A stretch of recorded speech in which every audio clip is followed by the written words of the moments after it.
On today's episode of Dance Med Spotlight, I'm speaking with Caitlin Sloan. She is the founder and CEO of the Brainy Ballerina, former professional ballet dancer turned dance educator, and now career mentor based out of Wisconsin.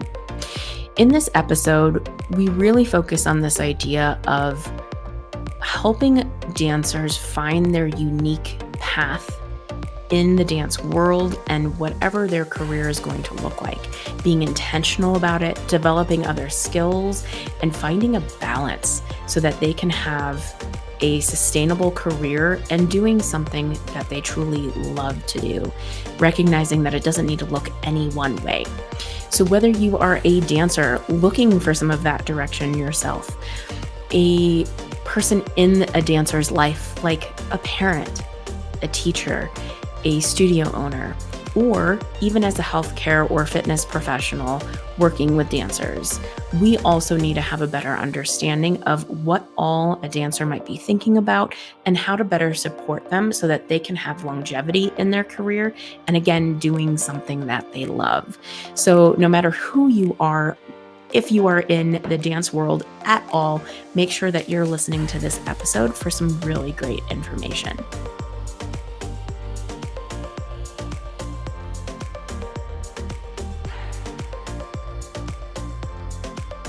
Welcome back to another episode of Dance Med Spotlight, where we talk about all things dance medicine and dance science. Today, I am excited to have today's guest, Caitlin Sloan. So Caitlin is the founder and CEO of the Brainy Ballerina, who you might be following on Instagram, among other places. Welcome, Caitlin. Thank you so much for having me, Alyssa. I'm excited. My number one question for everybody on the show: what got you to this point of doing what you do in the area of the dance community? Yeah, so I retired from my professional dance career. I danced professionally in ballet companies for 9 years. I retired in 2018. And when I retired, I was very lucky. I did it on my own terms. I made the choice that I was ready to be done with my performing career. And so I felt really good about that transition. I had been the school director also for the School of Missouri Contemporary Ballet where I was dancing. And that was a lot to juggle, doing both. And so I was really excited for this next step to be able to implement a lot of things I had been planning, really focus my attention there. I was also super excited because I was coming on as the associate executive director of the company. So my boss, Karen Merritt Grundy, she has been the artistic and executive director of the company the whole time. It has been around like 17, 18 years. I don't even know. I think the 20th anniversary is next year. So for a very long time, she's been doing both roles, and that's a lot also. And so I was really lucky and honored that she was trusting me to come into this role and start to just really work more on the leadership side. And so I felt great about this transition. I was very excited. And then my husband got a job offer in another state about 2 months after I retired. And we had always talked that when I retired, that maybe he would pursue other things because he had been really taking a backseat in his career for me to focus on mine. But I didn't think it would happen that quickly. And so we ended up moving very shortly after. And all of a sudden, everything I thought I had planned for myself was completely gone.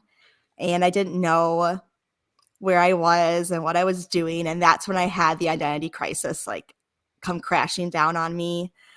And I was teaching a little bit. I was working as an administrative assistant for a school. I was still in the industry, but I just didn't feel like I was very lucky to have the autonomy and the leadership side of things at MCB, and I was missing that. I didn't realize how much I valued the autonomy in my career until then. And so I just started kind of dreaming of what else I could do because I had all this knowledge, all this background in dance. You know, I danced professionally. I had been teaching for a long time. I had a degree in dance and nonprofit management. Like I had all this knowledge about the dance industry, and I didn't know quite what to do with it. And that's how the Brainy Ballerina started, because I just kept realizing how much dancers don't know about the industry. Because when you're training, you're so focused on your technique You're focused on performance, artistry, all those things you work so hard on. And that's amazing. And that is the meat and potatoes. Like, you can't have a career without those things. But you're not necessarily working on the business side of things, how to audition, how to find companies, how to do all of those things, how to talk to a director. And I realized that could be my niche. And that was what I had to offer. And so I started the Brainy Ballerina.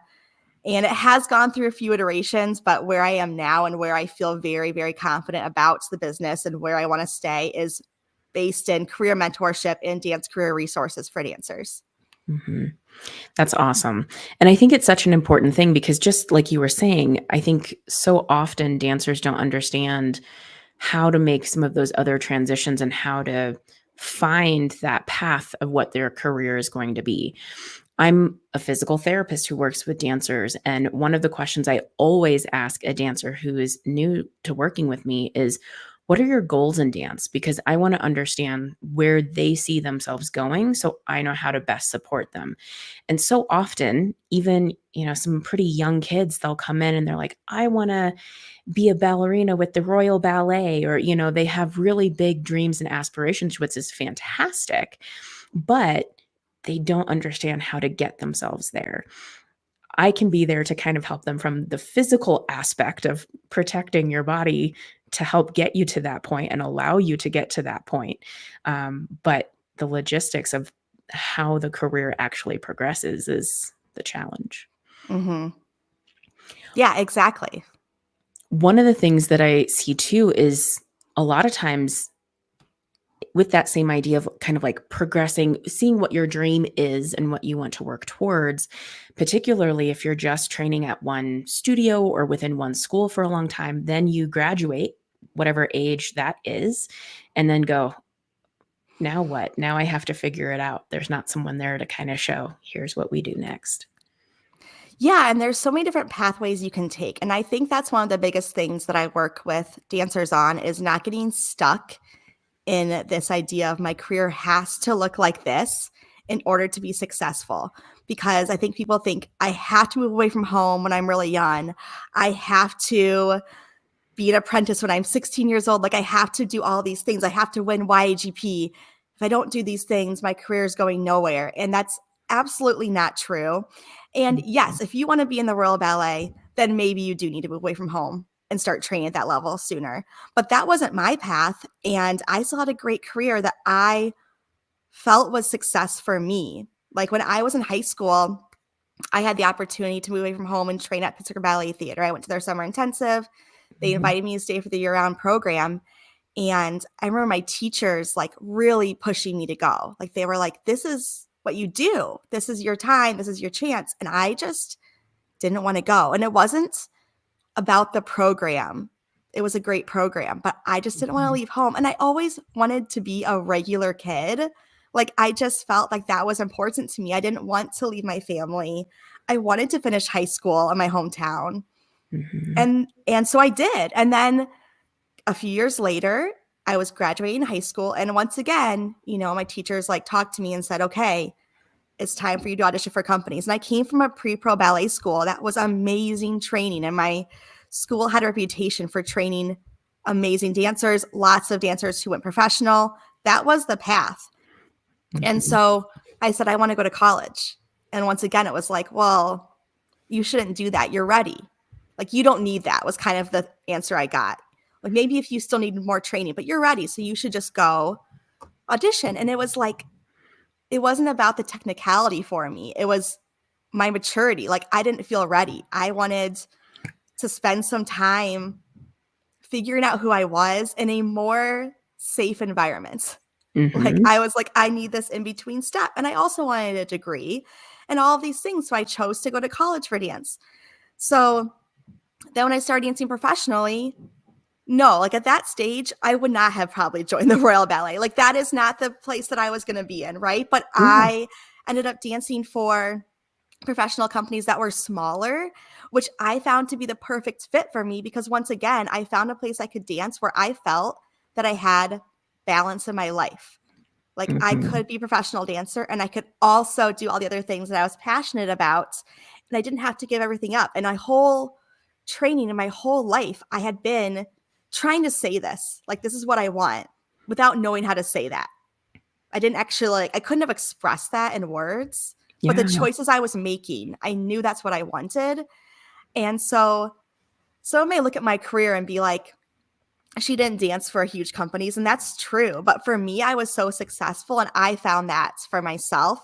And that's what I work with dancers on, because you get so stuck. Like, if I don't join New York City Ballet, then I should just quit dance. And it's like, well, there's so many more options. There's so many companies. And Right. it's just like, do you think you want to join that company because everyone tells you you should? Or do you really want to be there? And I also tell dancers a lot, if you have a dream company, and I'm not saying you should give up your dream. Like, yes, you should work toward that. And that is definitely a goal we can work toward. But say your dream company is New York City Ballet. Hmm. Okay, well, what do you like about it? Do you like living in New York City? Do you want to dance for a big company? Do you want to do balance sheet? Like, what are the things that is drawing you to this company? Because I Yes. guarantee you there's a full list of companies that you can find that also will offer these things. So if that doesn't pan out for you, if you don't get into SAB, then what else can you do? So you can realize that, like, there's so much more out there, and your options are infinite, truly, in the dance industry. And Yes. we get so stuck in this idea of we have to do X, Y, and Z, or else we haven't made it. And my passion is opening those doors for dancers and making them realize that they have autonomy over their careers, and that they have choice, and that they get to decide what it looks like. Because you get a lot Mhm. of noise, you get a lot of people telling you what you should do. And I get that, because your teachers, your parents, whoever is in your ear, they care about you, they love you, they want the best for you. And I get that. But that's what I feel like I can do as a career mentor, is I'm not your teacher. I haven't trained you since you were 3 years old. I'm not your Mhm. parents. I am a totally separate person who can look at your situation objectively and give you advice in a totally different way. And I just think that can be really valuable for dancers when they are feeling like, I'm getting way too much input and I need to figure out my path, because my job is not to tell you what to do. I never tell a dancer what to do. And sometimes they Mhm. want me to. Right. Like, they want me to say, like, you should Mhm. do this. And I'm like, I can't do that. But it's my job is to ask the right questions Yeah. to help them figure out on their own what's best for them. So I'm leading them to the answer on their own accord, instead of saying, well, you need to do this, this, and this. I think you hit the nail on the head there with the whole idea of, like, also thinking about what it is that is appealing about Mm-hmm. what their dream thing is. I think it's easy, especially now with social media and all of that kind of stuff.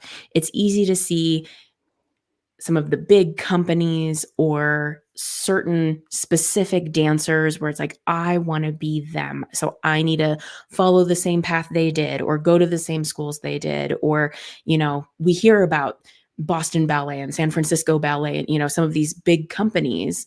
We don't necessarily hear about some of the smaller, more local or more regional companies. But they do offer so much. I know one of my early guests, she's a professional ballet dancer as well as a professional West Coast swing dancer. And she was telling me she dances with Golden State Ballet.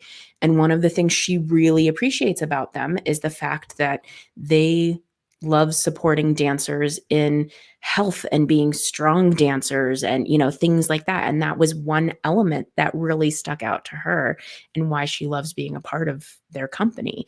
And she can have the balance with the West Coast swing side of her career as well. She can do both. And so, it was refreshing hearing that from her of like, no, here are the things that I like and how I found that balance, like you said. Yeah, I mean, when I first auditioned for Missouri Contemporary Ballet, I walked into the studio and I was like, this is the place I'm going to dance. Like, I hadn't gotten an offer yet, but I just knew that I was going to fight for it. Like, it was the best audition of my life. And because I just felt like this is it. Hmm. And I loved the rep. I loved the environment. I loved the schedule. Like, we danced Monday through Friday, 9 to 3. And Hmm. then I could teach at night. And I loved that. And then I had weekends off, which I hadn't had before as a dancer. So I got to see my boyfriend at the time, now my husband, on the weekends. And Hmm. I could go home and see my family or something like that. Things in my life that were important. And also, we didn't do Nutcracker. which I was like, yes, I'm so over Nutcracker. I'm done with that. This is great. I get December off. I can go home and see my family. Like, I mean, as I'm talking, I think it's becoming really apparent that family is important to me and that time is important to me. Mm-hmm. And I was miserable being in a company where I couldn't go home for Christmas. Like where Nutcracker was like, we had a show Christmas Eve and a show December 26th. Mm-hmm. That was really hard. And I think for a lot of dancers, we just accept that as reality, and that's fine. And a lot of dancers I know love that. They love the Nutcracker. Like that is their holiday tradition to be with the company and do all that, and that it feels good for them, but it didn't feel Yes. good for me. And so that seems like a silly thing maybe to look for, but to me it was like, oh, this is just a cherry on top of this contract is that I get this time off. And then Mm-hmm. dancers, if they wanted to, they could go do guestings or that kind of thing. Or you could just take that time for yourself. And so finding that was really just like this exists. Like for me, it was like, oh, there is a company out there that exists that has the things that you want where you feel appreciated. And that was the other thing. Like I felt valued, I felt appreciated for my dancing, but also for the other things I could do. You know, and I got the opportunity to be school director. And a lot of dancers did other things within the company, like they did costumes or they choreographed. Like Mm-hmm. we had those opportunities to grow in other areas. And I really, really value that as a dancer. So that was important to me. And it's not to say that you can't find all the things you want in a bigger company. Like it's just that Right. everyone has a different idea of success. And it's okay to say that's not mine and this is. Mm-hmm. Most definitely. We've already kind of hit on a few of them, but what are some maybe, I guess, myths about what a dance career should look like or how it should progress or that sort of thing that you've seen with clients that you work with? I think kind of what I was saying before that dancers think I have to start dancing when I'm 3 years old. And then I need to win YAGP. And then I'm going to move away from home at 14 and I'm going to train year round. And then I'm going to go Mhm. straight into a traineeship and I'm going to stay at the same company and I'm going to go into apprenticeship, company member. Like it's just going to follow this very straight path. When the reality is it is going to be so twisty and curvy. Like it is not going to go like that. Your career is never going to be that simple. And I have a podcast as well where I talk to so many dancers and even dancers who we might look at and like they're a soloist with Boston Ballet and we're like, wow, that's incredible. They had twists and turns. They had companies reject them or Mhm. tell them they weren't right for their company or not get a contract renewed or like whatever it is. Even the dancers that you see who you think, wow, they're very successful and they're amazing, they have had disappointment, they have had rejection, and that is totally normal. And I think that is something as dancers, especially those of us who grew up in a pre pro school and we did really well and we got cast well and our teachers liked us. Like this was me. I did all those things. I felt really confident. And then going into the industry, it was a huge wake up call to me that I wasn't going to always be the favorite.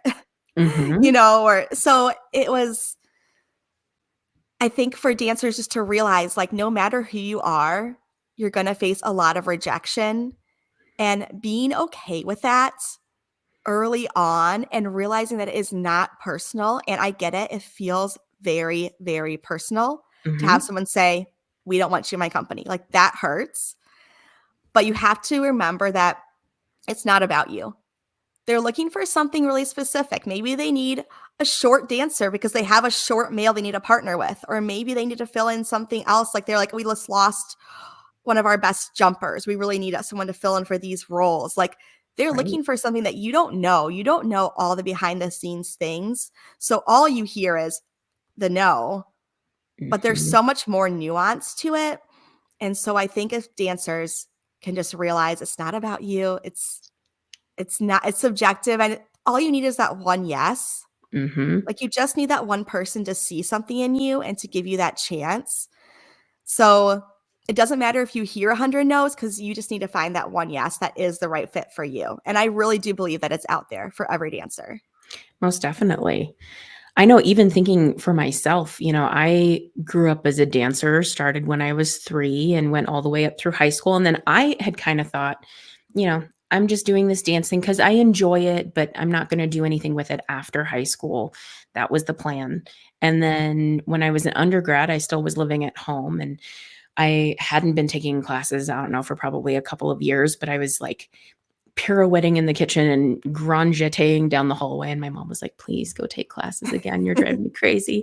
And then I got into PT school, and on clinical rotations, I started seeing dancers where even my clinical instructors, who were fantastic at what they did, kinda hit a wall of like, "But we don't quite know how to get them back where they need to be," and I could chime in and help that dancer. So that was like my clue of like, "Wait, maybe all of this dance stuff can start to come back together." And so something that I thought I had kind of, I had this idea that I was leaving behind, now was what my career like revolves around. And I've gone back and started taking classes again and started a new style in West Coast swing and compete in that now. I was never a competitive kid.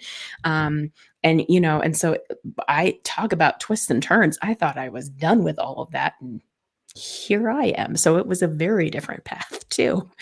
Yeah, exactly, and that's the other thing too is that it's not limited to performing. Like, there's so many Mhm, other things you can do if you still love dance, but this isn't feeling right for you. Like, maybe you thought and that's the other thing too, I think there's that sunk cost fallacy of, like, I've spent so much time training for this career, putting everything into it that I have to pursue it, and you might get to a point where you start to feel like, "Maybe this isn't for me. Maybe I don't see myself being in a professional or being in a studio all day." But you mhm. feel like, well, my parents invested so much in me, my teachers invested in me, and I get that. Like, we're people pleasers, we want to do all the things for all the people in our lives, but they're not leaving your life, they're Mhm, living their own life, and I guarantee you, they just want you to be happy. So if you say, "I don't think I wanna dance anymore, I wanna do something different," it's gonna be okay, and it's hard, I know, but it's gonna be okay, and like you said, there's so many different things you can do and other industries you can go into where you can still have that dance background and marry those things together, even if you're not performing. mhm. There's so much that we learn as dancers too that are wonderful transferable skills into a million other things, managing our time well, giving and receiving feedback on things, being really aware of our bodies. That's one thing that I found in my job of being a physical therapist. I can like figure out how to describe where to feel something, to, where it's coming from and how to move it and all of that kind of thing because of some of those skills from dance. And so there's so many different things that, yeah, even if you don't go on to be a professional performing dancer in a company somewhere, so much that you can take with you. Yeah, exactly. Now, one thing that I know that you talk about, whether it's on Instagram or your podcast, your blog, is this idea of being a smart dancer. What does that mean to you when you're talking about that? To me, it means a lot of things, and it's a little bit hard to sum up, Yeah. but I think just personally as a dancer, I never had the highest extension. I struggled with turns. Like, there was things that were hard for me, but I got so many opportunities because I felt that I was a smart dancer. I'm there. I'm ready to go. I am paying attention, which sounds like the most basic thing, but you don't always see that. Right. Like, I know what's going on in the studio. If I'm understudying, or even if I'm not technically understudying, like, I am learning the piece. I have gotten so many opportunities to go on stage because I was a person who knew the dance. Like, it's simple as that sometimes, you Yeah. know? And so there's that aspect of it, is being ready to go, being aware, being the person who knows the counts, who knows the steps, who knows the musicality, who is Mhm. on it. And there's the other aspect of it where it's about being smart personally for yourself and figure out what you need as a dancer to have a sustainable career. Because we just sometimes go way too hard, way too fast as dancers. There's a lot of pressure to grow up really, really quickly Yes. in the industry. And like you said, you see it on social media. You see dancers doing all these crazy tricks.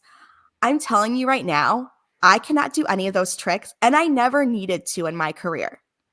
That was not what mattered. So it's Yes. cool for an Instagram clip. It's probably going to get you like a lot of likes, a viral video, whatever. It's not going to matter for your career. Your Mhm. strong technique is going to matter because guess what? You're probably going to be in the court of ballet at first. So being able to dance with other people, being a kind person to work with. I cannot overstate this enough. This industry is tiny, tiny. Everyone knows everyone and everyone will remember you. And if you are Yes. not a kind person to work with, you will not get hired again. And vice versa. If you are an amazing person to work with, people are going to recommend you for jobs Mhm. because they want to be in a room with you. The energy that you bring to the room is very palpable. It makes a difference for everyone. You feel it on stage. So being aware of the energy you bring. And then also just being aware to kind of go circle back. I think I got off track a little bit, but circling back to what I said before is just being able to pay attention to your physical health, your mental health, knowing what matters to you, sticking to those values is going to help you have a smart, sustainable career that can last a lot longer, where you're still enjoying it. Because I think a lot of times dancers get in this place where they're not happy, they're burnt out, and they want to step away. And that's always fine. That you can always make that choice. But maybe if you had the resources to go a little slower, to listen to your body, to listen to your mind, and just pay attention to those things, you wouldn't have gotten to a point where you're so burnt out you just can't do it anymore. And you'd be able to have a longer and really happier career. Because, Mhm. you know, what's the point of doing it if you're not happy? Yes. Like that's the point of doing anything for that many hours a day as dancers. Our paychecks are not huge. If you are miserable doing this, what are you doing it for? You have to Mhm. have find joy in it. And so I think all those things add up to being a smart dancer who can take care of yourself, which in terms makes you a very valuable dancer to have in a company because we know we can trust you. You are doing the things you need to be ready to go when it's time to go. Yeah. It's making me think of even past interviews that I've done with other guests and things that people have said that kind of fit different bits of what you were saying there. I think it was Jennifer Milner, who is a Pilates instructor who works with dancers, was saying, I love I her. want to support you to get to the point where you can decide to leave and retire or that sort of thing. Not that the decision is made for you because your body gives out or you kind of hit that wall and mental health isn't great or any number of reasons that kind of force the point. And so how do we support dancers so that they can make the decision for themselves? Another Mhm. person who comes to mind, a more recent one, Jason Pickett, who is in the dance competition space and an adjudicator, saying, finding what your superpower is as a dancer.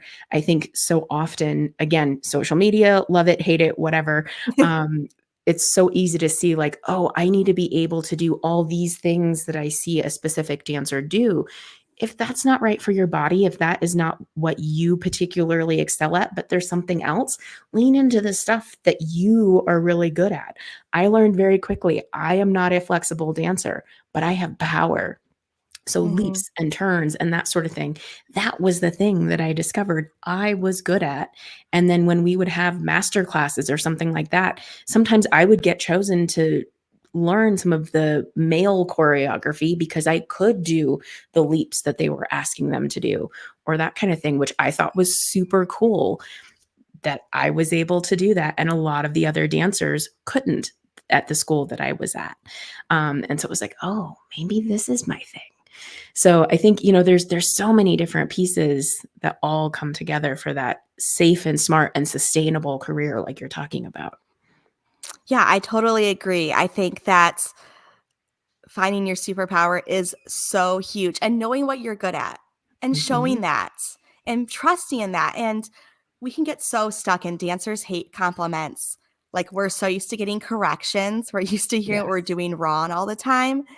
So someone tells you something good and you're like, no, no, it couldn't be me, but it is. You everyone has strengths. And that's one thing I work with dancers a lot on. Like, what are you good at? What are your Mhm. strengths and what do you want to show? Because you can fixate so hard on those things that are not your strengths. And I'm not saying you don't work on those things and you don't Right. have a growth mindset about them and you don't continue to grow there, but you can't get so like fixated and worried about them that it takes away from all the amazing things that you can do. Mhm. Yes.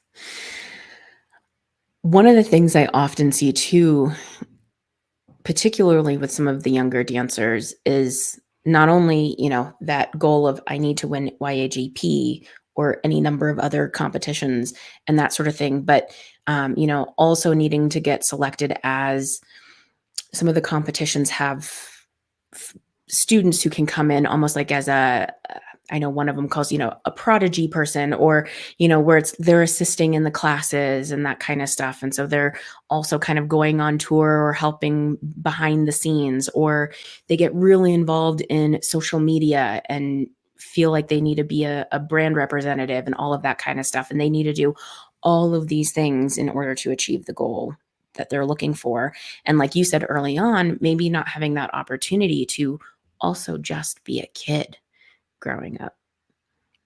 Yeah, absolutely. Like, if that's something that feels right for you, that's great. If you love the idea of being on tour with a competition, that's amazing. And that's what I always Mhm. want to come back to is like, there's nothing wrong with that. And Right. there's also nothing wrong with wanting to be a kid. As I got further along in high school, I kind of pulled back on my dance training a little bit. Like, I was experiencing a lot of injuries, I was having some Mhm. health issues, and it just became apparent to me that I was doing too much. Like, it is so hard to be a kid. I feel like in high school, especially as a dancer, I don't even know how I did it looking back.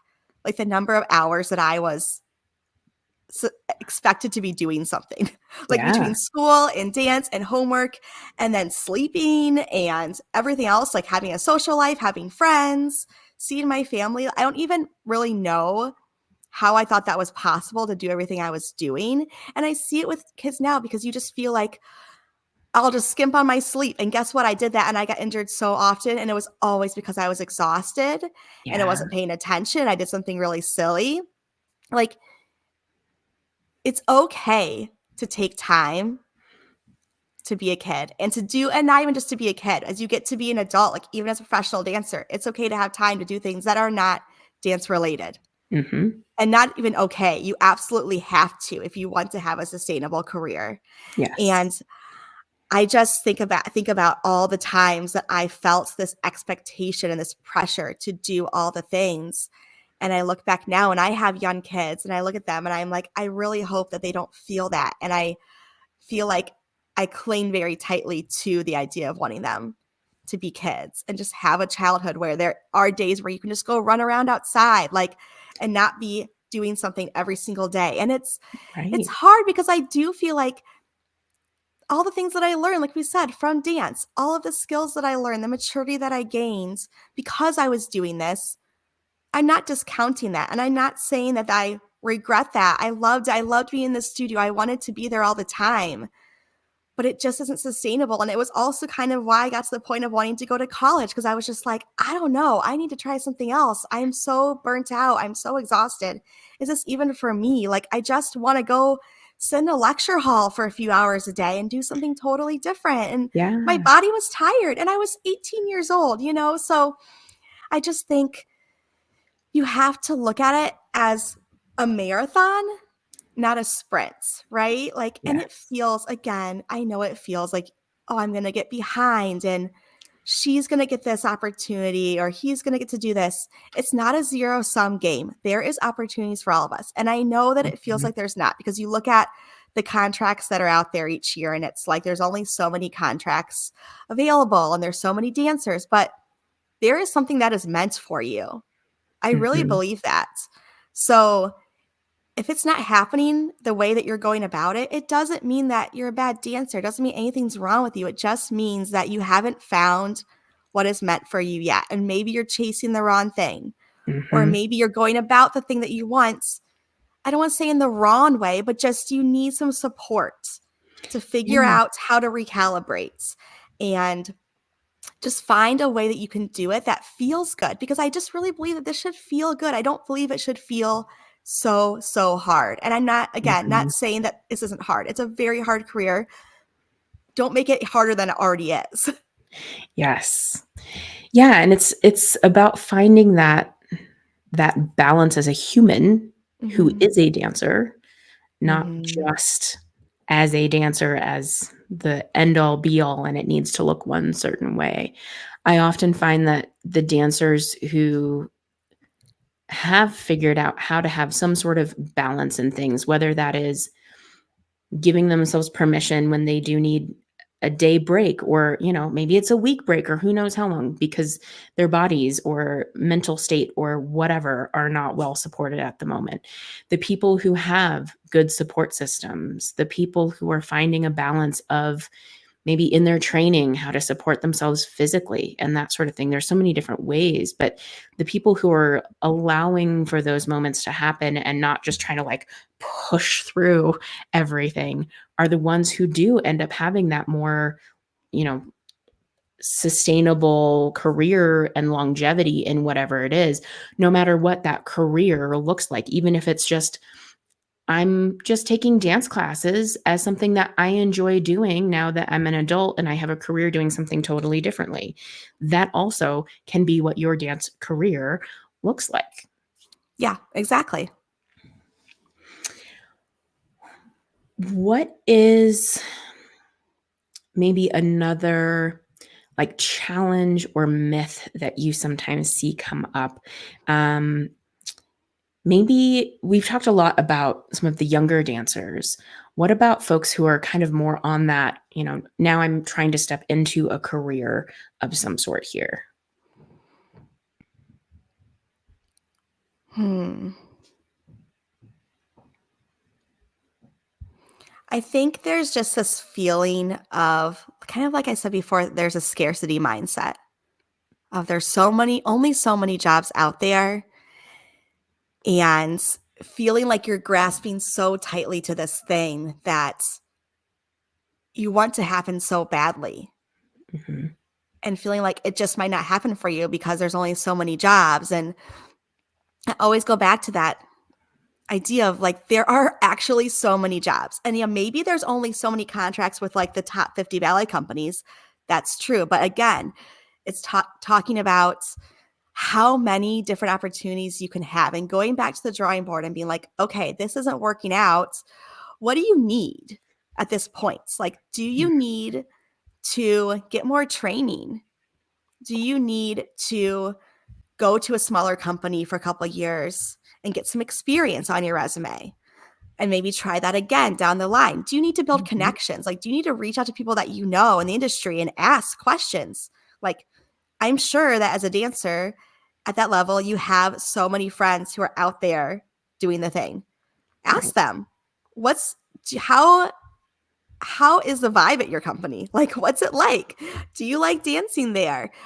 Are you hiring? Because a lot of companies have auditions with no open positions.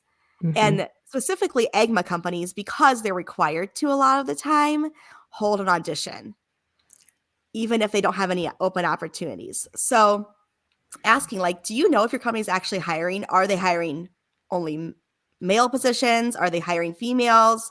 Are they hiring Mhm. just apprentices? Like, what is the deal? And getting that information and reaching out. Like, all of my jobs came because I knew someone. I had to do the work. I had to have the basics. I had to go to the audition. I had to put myself out there professionally. But Right. that connection was huge. My very first position that I received a contract for, the assistant artistic director had come to my university when I was a student and set Giselle on us. So 3 years down the line, when I went to audition, she remembered me, and that really helped. And Mhm. then when I transitioned from there to Missouri Contemporary Ballet, I had two friends who were dancing there, and they were able Mhm. to put in a good word for me, because that is the other thing that you have to remember, is that there are going to be a lot of dancers who are kind of on par with you. Like, you go to an audition, there's a lot of great dancers there. So what Yeah. can set you apart might be that someone can give you a great character reference, because you might have two dancers who you think are really beautiful and you don't know which one to give the contract to. But I have a couple dancers who I really trust who say, well, I've worked with so and so and they're great to work with, so I would recommend them. That can give you the push that you need. So Mhm. having those relationships is very, very huge. And don't be afraid to use them. Don't be afraid to ask, and make those connections between people, because I almost feel like dancers are so self-sufficient to a fault where we feel like I have to do everything myself. I can't rely on anybody else. Yeah. And you can ask for help. Yeah. And that goes back to something that you said earlier of, having that reputation of being the kind dancer, the person who's showing up on time, the person who's learning choreography, even if it's not a piece that they're actually put in, or, different things like that. Like build those other characteristics also, because that's what's going to stand out when it does come down to things like that. And you've built good relationships rather than being a dancer who's sort of like, burn all the bridges and that sort of thing. Yeah. Develop those other characteristics too. It matters, and it's hard because, again, you are put into positions where you're in a professional setting very young. Like, you're at a summer intensive when you're 12. Those people are going to be your colleagues down the road. Hmm. So, while at the time you're probably not thinking about it that way, you have to always have that in mind, that these are going to be people you're going to meet again later, who might be your boss later, might be a choreographer that you want to work for, whatever. You have to make sure that you are cultivating those relationships, being the dancer who cheers for other dancers, who is, again, someone people want to work with, who is nice, who listens, who, and I'm not saying that Hmm. you're a wallflower. I'm not saying that you don't stand up for yourself when it's Right. appropriate, but there is a professional way to do all the things, and having that sense of that from a very young age is something that dancers do have to do Hmm. when we're even just at summer intensives or even just starting our careers. Yes. I want to shift gears a bit for us. So, another big portion of the audience of folks who listen to this podcast or watch the videos on YouTube are people in dance medicine space. So, healthcare providers, people in the fitness world, anything like that. From your perspective and working so much on this sort of like career development for a dancer, what is something that maybe you wish healthcare providers and fitness and wellness folks understood about dance and a career in dance when we're working with somebody? Hmm.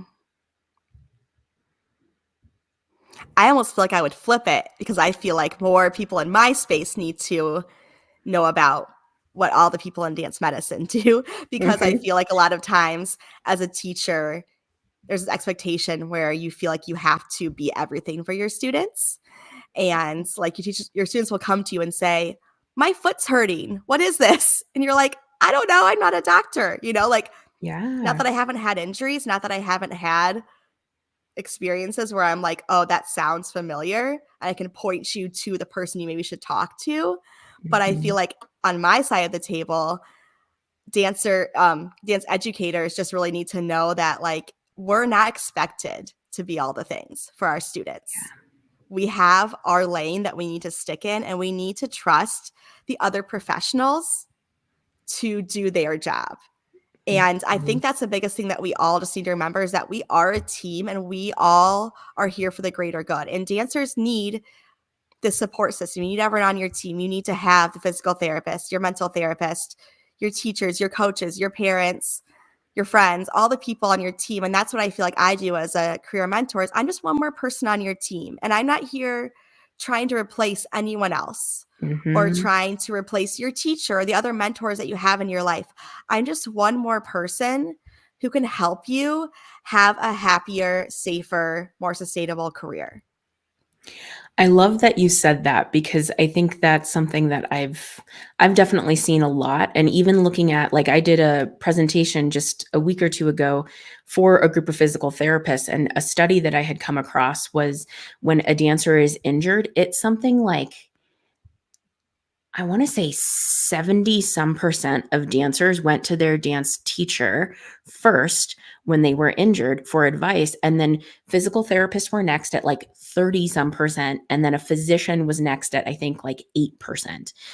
And Wow. and it's, I mean, those numbers are just insane to me, but also make a lot of sense having grown up as a dancer. Like, yes, you go to your dance teacher first.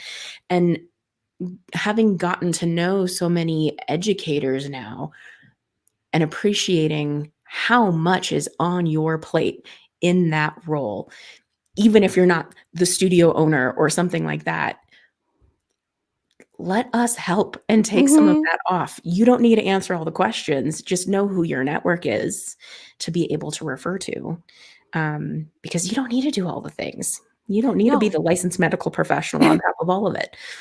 Exactly, and I felt like, having had the experience of being a school director and knowing how many things you're doing, I did feel like I had students who were pursuing professional careers, and yes, I was there to help them, but there was only so much I had time to do and that I could do, and I was always kinda like, "I wish there was another resource out there," and so that's the gap that I'm trying to fill for teachers and dancers and studio owners because either one, maybe you didn't have the type of career that your student is pursuing.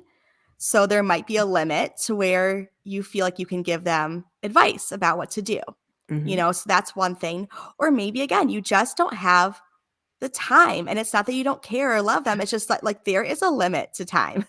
And that is one of our most precious resources. And you can't do everything. And so that's what I'm here for. And I feel like I don't want anyone to think I'm taking away from your role as their teacher or as a studio owner. Like, I respect that relationship so much because I've done it for so many years as well, and I really treasure that. So, mhm, for me, it's just about helping be that extra person because I do a lot of career guidance as far as the things we've talked about, like figuring out your path, but a lot of it's also just like logistics, like, hey, let me see your resume. Okay, we need to fix that. Or like, let's go through your video. Okay, let's make a list of companies. Did you send in that application? Like accountability. Because again, like as a school director, there was no way I could have been doing that for all of my mhm, students. Been like, did you do this? Did you do this? Like, it's just so much. So having another person who can be just kind of like that accountability checker, and I'm not doing it for them, right? mhm, But I am just kind of making sure that we're staying on track. Okay, here's your action items for this week. If you get these things done, you'll stay on track and so you're not overwhelmed. And so just having an extra person, again, like we're one big team and we all want the same thing for mhm. the dancers. So working together, I think, is just the way to go. Yeah. One thing that I loved, I was at an event over the summer. I was on site as like the medical provider, but it was a POMS thing that was coming through, and they were doing workshops for a couple of days, some different intensives. And one of the sessions towards the end of their couple of days was kind of this like, okay, now you're looking at being on a dance team maybe in college and you're interested. And so they broke it up by kind of where are you in the process? Are you still thinking about it? Are you decided that that's what you want to do but haven't really started, or have you already started and you're in the process?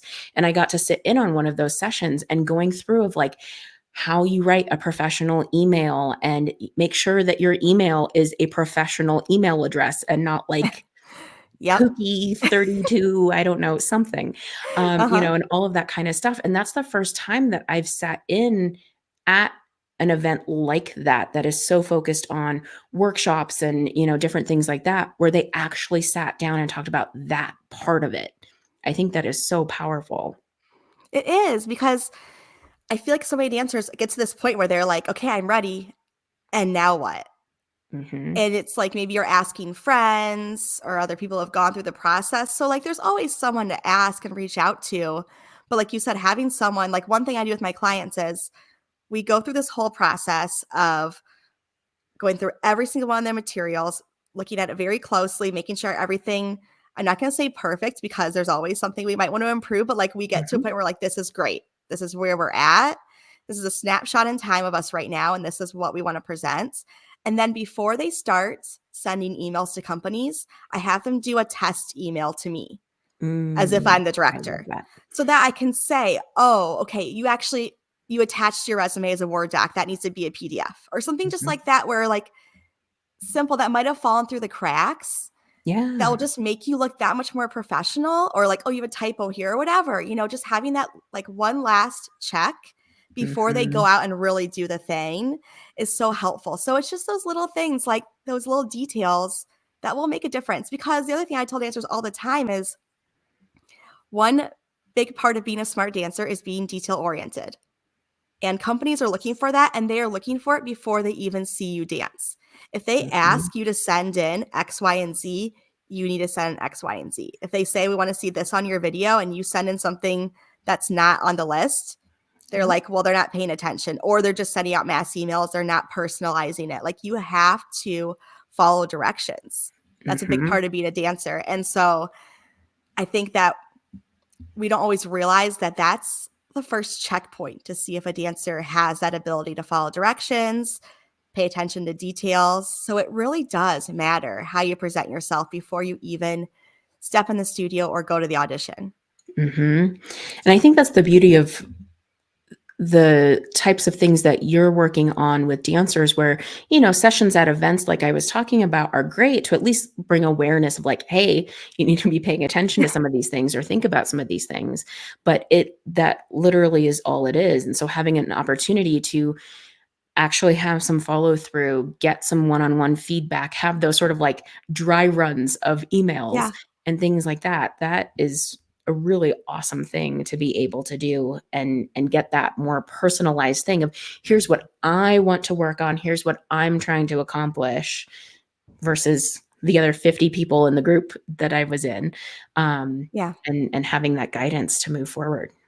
Yeah, it's huge. And of course, I offer career resources that are more general, Hmm. right? Like, I have a whole guide of auditions that you can look at and say, okay, do this, this, and this. And it's going to give you very detailed information. It's going to be super, super helpful.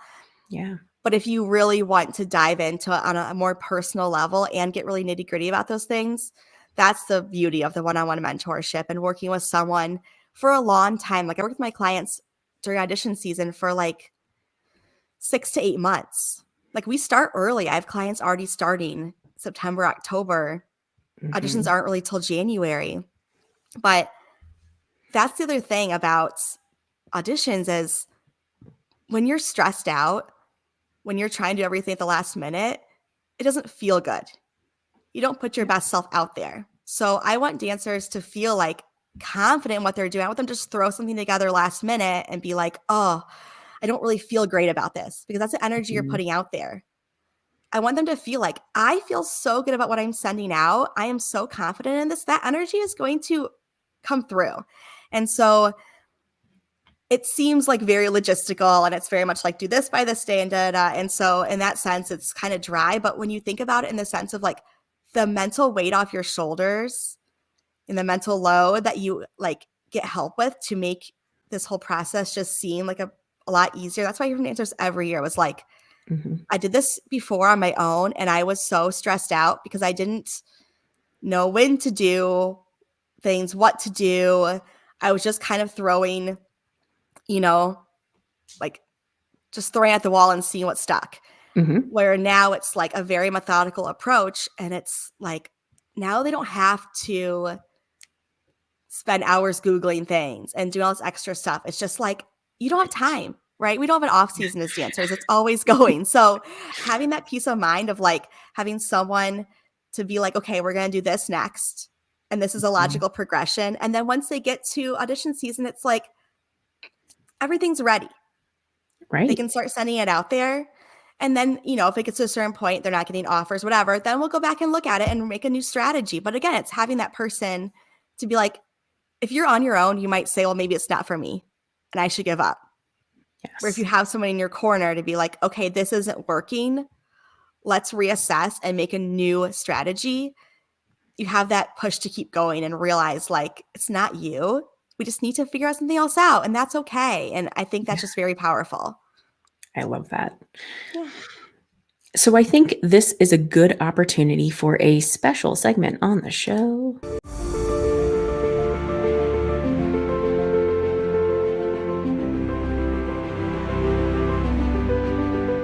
So every episode, we have the final bow. It's essentially the take home message. We've talked about a lot of different things from a lot of different perspectives. If someone listening or watching this episode walks away with one thing, what do you hope they walk away with?